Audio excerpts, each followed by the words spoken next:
आज ये जो कार्यक्रम है आदिवासी समुदाय का भविष्य निर्माण करने की एक पहल जो आज आदिवासी महासमिति द्वारा जो आयोजन किया जा रहा है, आदिवासी समुदाय के सभी जनप्रतिनिधिगण, भक्तगण, कर्मचारीगण सभी को एक मंच पे लाने का जो काम किया गया है, मैं मेरी ओर से आदिवासी महासमिति को खूब खूब धन्यवाद देना चाहूंगा। इस मंच पे विराजमान वर्तमान हमारे आदिवासी समुदाय के टीएडी विभाग के मंत्री महोदय, हमारे राज्यसभा के साथी चुंदीलाल जी, उनका नंबर मैंने ही ले लिया है, पता नहीं क्योंकि मुझे भी थोड़ा, हम लोकसभा राज्यसभा है तो शायद लोकसभा में संख्या ज्यादा है, इस बात का आपको ध्यान रखना है। पूर्व हमारे लोकसभा सांसद महोदय कनकमल जी, हमारे 84 के विधायक जी, सागवाड़ा के विधायक जी, मैं सभी का नाम नहीं लेना चाहूंगा। हमारे जितने जो मेट कोटवाड़, हमारा सूरत सुराता धाम से, बेणका से, बेणेश्वर से पहुंचे हुए हमारी सारी नारी शक्ति, सेवानिवृत्त अधिकारीगण, आप सभी को ये जो आयोजन किया गया है, हमारे पूर्व वक्ताओं ने, कई साथियों ने बताया कि राजनीतिक विचारधारा कहे कि मतभेद हो सकता है, लेकिन समाज की जाजम को लेके, समाज के हक अधिकारों को लेके, समाज में जो कुरीतियां हैं उनको दूर करने को लेके, समाज के इतिहास को जिंदा करने के लिए, समाज की संस्कृति को कायम करने के लिए आज ये एक मंच पे आए हैं। और मैं जो आयोजन कमेटी को कहना चाहूंगा, हम सबका उद्देश्य है आदिवासी समुदाय के हित में काम करना, आने वाली पीढ़ी का भविष्य निर्माण करना। हो सकता है आज संख्या बल में कमी रही हो, लेकिन आयोजन कमेटी को कहना चाहूंगा, मनोबल नहीं तोड़े, आने वाले समय के अंदर यही बेणका पूरा जाम हो जाएगा। इतना आज जो पहल की उसका परिणाम आएगा आने वाले समय के अंदर। और मैं उम्मीद करूंगा कि इसी तरह सारे राजनीतिक विचारों के जनप्रतिनिधि, पार्टियों के जनप्रतिनिधि यहाँ इसी मंच पे आने वाले समय में भी इस तरह से एक मंच पे बैठे, राजनीतिक लड़ाई हम बाहरी खुले मैदान में हम लोग लड़ लेंगे, लेकिन जब समाज की बात आती है तो एकजुट होना चाहिए। वक्त काफी हो चुका है, मैं आयोजन कमेटी ने मुझे अध्यक्ष बनाया, लेकिन मैं पहले समय ले लिया, उसके लिए क्षमा चाहूंगा पूरे मंच के अतिथियों से। बातें बहुत सारी हैं, मैं 2-3 बातों पे आप सभी का ध्यान आकर्षण कराना चाहूंगा।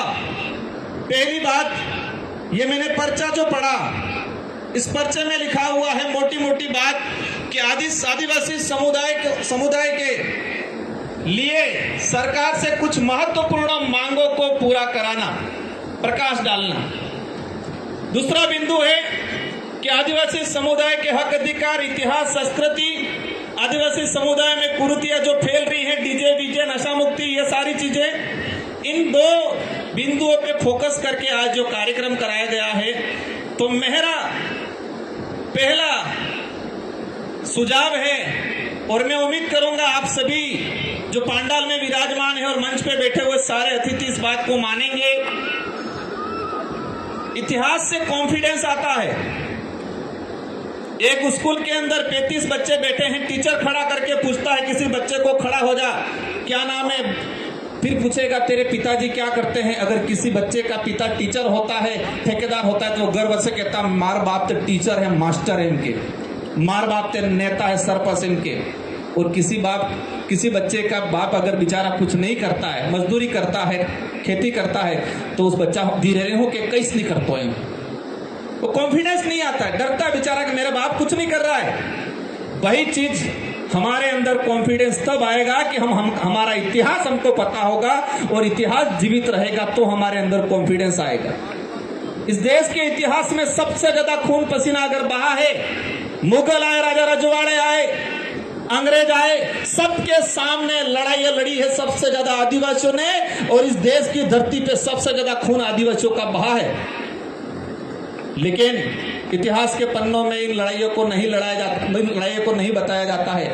अभी हाल ही के अंदर राणा पूजा को लेके मामला चल रहा है।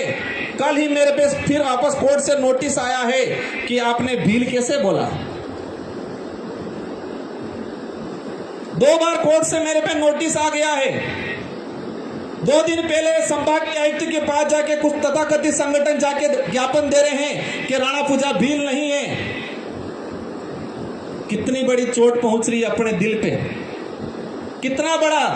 आज हम इतिहास की बात करते हैं, पूर्वजों की बात करते हैं, जो हल्दी घाटी के युद्ध में कंधा से कंधा मिला के लड़ने वाला हजारों भीलों का खून बहा है उस हल्दी घाटी के युद्ध में, और उसका सेनापति जो भीलों का नेतृत्व कर रहा था, उसका इतिहास खत्म करने की बात आ रही है आज। मैं चाहूंगा आज ही प्रस्ताव लिया जाए, इस मंच से महासमिति के बैनर तले राज्य सरकार को भेजा जाए। मंत्री जी हमारे सरकार के प्रतिनिधित्व बैठे हुए हैं, हम उनको कहना चाहेंगे, हम सब मिलकर प्रस्ताव ले कि राणा पूजा भील को लेकर जो विवाद खड़ा किया जा रहा है, इन लोगों पे मुकदमा दर्ज किया जाए। इस बात को मानते हैं कि नहीं मानते हैं? करना चाहिए कि नहीं करना चाहिए? इतिहास की बात करते, महाराणा प्रताप का जब इतिहास हम पढ़ते हैं, श्यामल देव द्वारा जो किताब लिखी गई थी, उसमें महाराणा प्रताप खुद के भाइयों पे भरोसा नहीं करते थे जितना भीलों पे भरोसा करते थे। इनके जब भी जहां रुकते थे, रात को 4 पहर बना के रखते थे। 4 पहरे, एक पहरे पे उधर टुकड़ी रहती थी, एक पहरे पे उधर टुकड़ी रहती थी। 3 पहरों पे भील हुआ करते थे, 1 पहरों पे चुंडावत हुआ करते थे। कोई भी व्यक्ति खाना देता था राजा राजवाड़ा के समय, महाराणा प्रताप कोई भी दूसरा खाना लेके आता था, उसका टेस्ट कराते, चेक कराते थे, कोई जहर तो नहीं मिलाया। लेकिन भील सैनिक लेके आता था तो उसका खाने का टेस्ट नहीं कराते थे कि इसमें जहर मिला नहीं मिला है, आंख बिन करके खाना खाते थे। आज उस इतिहास को खत्म करने की बात की जा रही है। तो पहला ये। सेकंड नंबर पे मेरा सुझाव है, आदिवासियों का महाकुंभ महासंग्राम बेणेश्वर। हमें हर समुदाय से भाईचारा हमारे पुरखों ने भी रखा है, आज भी रखा जा रहा है, और हम सब प्रयास करेंगे सामाजिक सौहार्द बना रहे, आने वाले समय में भी बना रहे अन्य समुदाय से। लेकिन बेड़का की धरती पे आदिवासी समुदाय के लिए 1 बीघा भी जमीन रिजर्व नहीं है। आज यह प्रस्ताव लिया जाए कि बेड़का के ऊपर जो जमीन है, और मंत्री महोदय जी को रिक्वेस्ट किया गया है, और मैं भी मैंने आज तक किसी कार्यक्रम में कोई घोषणा नहीं करता हूं मैं, लेकिन फिर आज कहना चाहूंगा, मैं भी सांसद कोटे की तरफ से 50 लाख का भवन आप कहोगे उस बांका की धरती पे बनाएंगे अपन। मंत्री जी भी देंगे, उन्होंने यस कर लिया है, सभी जनप्रतिनिधि भी देंगे। लेकिन यहाँ पर आदिवासियों के लिए विधानसभा वाइज या धोनी वाइज या धाम वाइज सुराता धाम का भवन एक हो, बेणेश्वर का, मानगढ़ का हो, छाणी मंगरी का हो, हमारे सावला का हो, बांसवाड़ा में जितने जो छोटे मोटे धाम धोनी हैं, इन सभी का यहाँ पर एक न एक भवन होना चाहिए, ताकि व्यक्ति आवे तो बोलियम नहीं कुटा तो पर आदमी आ धाम माते धुनी माते अपने अपने इलाका जी है वे आविन रहेगा। तीसरे नंबर पे प्रस्ताव लेना चाहेंगे कि हाल ही सरकार ने जितने जो मंदिर हैं, इन मंदिरों के पुजारियों के लिए मासिक तनख्वाह का प्रावधान किया गया है। अच्छी बात है, हम स्वागत करते हैं। लेकिन आज प्रस्ताव लिया जाए कि आदिवासी इलाके के अंदर जितने दाम धुनीदार हैं, उनको भी मासिक मिलना चाहिए कि नहीं मिलना चाहिए तनख्वाह। मैं दूसरे विषय पे नहीं जाऊंगा, और वैचारिक मतभेद हो सकता है, राजनीतिक पे हो सकता है, धर्म पे हो सकता है, किसी पे हो सकता है, नो डाउट। हम सबका प्रयास यही रहेगा इस समुदाय को सही दिशा में क्या ले जाना चाहिए। तो आज ये प्रस्ताव लिया जाए कि आदिवासी इलाके के अंदर धाम धुनीदार कोटवाल जितने जो हैं, इनको भी मासिक, क्योंकि ये भी पूजा पाठ अर्चना करते कि नहीं करते आपड़े तो आनंदी मलबू सुसे हूं। आदिवासी समुदाय के इतिहास की बात करें, मैं लंबा नहीं जाना चाहूंगा। हर इलाके में आदिवासी सभी धर्मों में बटा हुआ है। आदिवासी समुदाय हिंदू धर्म को भी मानता है, कुछ ईसाई को भी मानता है, कुछ मुस्लिम को भी मानता है, कुछ जैन को भी मानता है। मैं सतरामपुर गया, सतरामपुर एक परिवार मिला, और वो शायद कटारा गोत्र के थे, जैन धर्म अपना रखा है। इस देश के अंदर आदिवासी जैन भी है, मुस्लिम भी है, हिंदू भी है, ईसाई भी है, बौद्ध भी है। और रामपाल वाला एक धर्म फिर प्रचारित हो रहा है, विशेषकर खेरवाड़ा में घुस गया है, वहां पर भी है। लेकिन हकीकत यह है कि आदिवासी आदि अनादि काल से सभी धर्मों के निर्माण से पहले अपनी खुद की धार्मिक व्यवस्था थी, यह मानना पड़ेगा हमको। आदिवासी धर्म परंपरा में, आदिवासी भक्ति परंपरा में, ये मेट कोटवाल बैठे हुए मेरे से उम्र में ज्यादा भले पद पे आज बड़ा हूं मैं, लेकिन मैं जो समझा हूं, हमारी भक्ति परंपरा में दाम धूणी थानक नु महत्व है, न कि मंदिर नु। हमारी परंपरा में दजा नेजा नु महत्व है, न कि झंडा नु।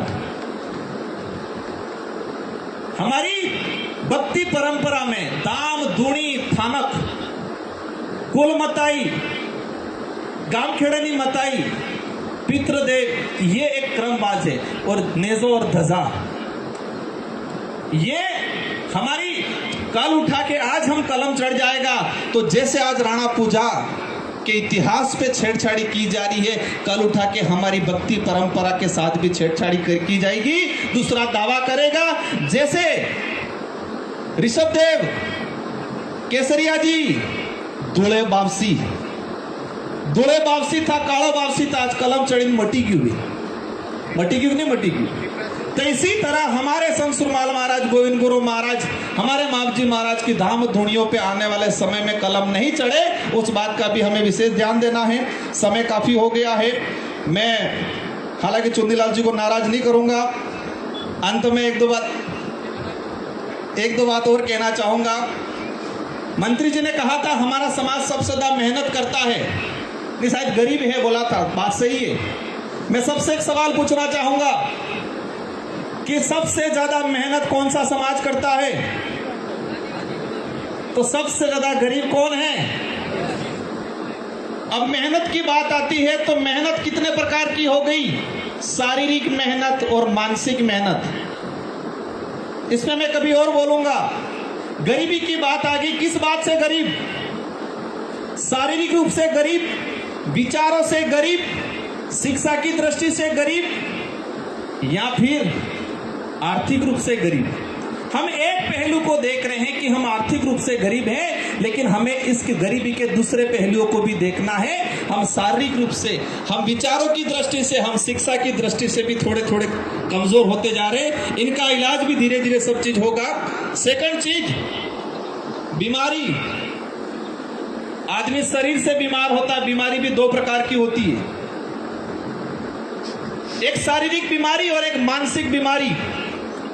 डूंगरपुर, बांसवाड़ा, पूरे आदिवासी इलाके के अंदर शारीरिक बीमारी को ठीक करने वाले डॉक्टर ज्यादा हैं, मानसिक बीमारी को ठीक करने वाले डॉक्टर बहुत कम हैं। इसलिए कभी कभी हमको बिना डिग्री के भी बनना पड़ता, फर्जी डिग्री नहीं लाएंगे। हाँ, तो ये इन सारी चीजों को ध्यान में रखते हुए हमें आने वाले समय में, और मंत्री जी से एक अनुरोध करना चाहूंगा, सुप्रीम कोर्ट का जो जजमेंट आया है उस पे अपना छोटा मोटा मतभेद हो सकता है, लेकिन मेरा सुझाव है अभी जो जनगणना हो रही है, और जनगणना के अंदर सुप्रीम कोर्ट का जजमेंट था आरक्षण के अंदर कोटे में कोटा, हम मानेंगे कोई दिक्कत नहीं है, लेकिन राजस्थान सरकार की तरफ से एक अधिसूचना जारी हो जाए कि उदयपुर संभाग आदिवासी बाहुल्य क्षेत्र शेड्यूल एरिया के अंदर जो भील समुदाय है जिनके रिकॉर्ड में जिन्होंने मीणा कर दिया है, वो एक साथ संशोधन हो जाए। इसके बाद अगर कोटे में कोटा भील, मीणा या गराशय के नाम से होता है तो हम स्वीकार करेंगे, लेकिन इससे पहले हम क्षेत्रीय आधार पे हम लोग, हमारी बात ये रहेगी। और आरक्षण को लेके, प्रशासनिक सेवा में आरक्षण की लड़ाई को लेके हम लोग तैयार रहेंगे, लेकिन ये जनगणना हो रही है, उस जनगणना के अंदर हमारे आदिवासी समुदाय के जो भील समुदाय जिनका मीणा हो गया है वो संशोधन किया जाए। इसके बाद हम एग्री हो जाएंगे, एक राज्य सरकार की तरफ से अधिसूचना जारी करा दी जाए। इन्हीं शब्दों के साथ शराबबंदी को लेके, पैसा एक्टों को लेके, 5वीं अनुसूची को लेके काफी चीजें हैं, हमारे काफी वक्ता बाद में है बोलेंगे। और मेरे पंडाल में विराजमान सारे अतिथियों, सारे जो हम, आप भी अतिथि हो, मंच पे बैठे वही अतिथि, ऐसा नहीं है, आप भी अतिथि हो, हमारे में अतिथि हो, आपके अतिथि हम हैं, हमारे अतिथि आप हो। तो मेरा करबंद निवेदन है कि मेरी अभी 6 बजे ट्रेन है, आप सब घड़ी में देख सकते हो क्या टाइम हुआ है, तो मैं भी निकलूंगा, मंत्री जी भी निकलेंगे, और बाकी हमारे राज्यसभा सांसद जी, सारे विधायक जी और ये महासमिति के और हमारे सुराता धाम और हमारी नारी शक्ति काफी लोग बोलना बाकी हैं। सबका वक्तव्य सुनना है। हो सकता है कुछ विचारों से आप सहमत हो, कुछ से नहीं हो, लेकिन समाज की बात आती है, एक लाइन के लिए हम सबको एक रहना है। इन शब्दों के साथ आप सबको धन्यवाद। बोलिए संत सुरमाल महाराज की, बोलिए गोविंद गुरु महाराज की, बोलिए बेड़का धरती की। धन्यवाद।